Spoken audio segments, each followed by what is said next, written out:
পুরুষ ও নারীর সংমিশ্রিত বীর্যে সন্তান জন্মলাভের তথ্য কুরআনে সর্বপ্রথম উপস্থাপন করেছে। আধুনিক বিজ্ঞান এই তথ্য জানতে পেরেছে ১৯১২ সালে।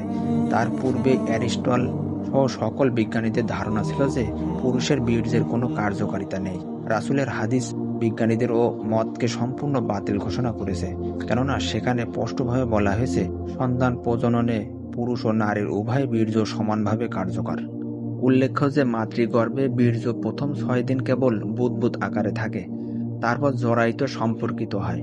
৩ মাসের আগে ছেলে বা মেয়ে সন্তান চিহ্নিত হয় না। ৪ মাস পর রুহু সঞ্চারিত হয়ে বাচ্চা নড়ে চড়ে ওঠে এবং আঙুল চুষতে থাকে, যাতে ভূমিষ্ঠ হওয়ার পরে মায়ের স্থান চুষতে অসুবিধা না হয়।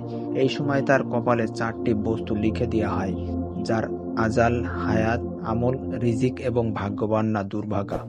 এভাবে জগৎ সংসারে মানব বংশবৃদ্ধি ধারা এগিয়ে চলেছে।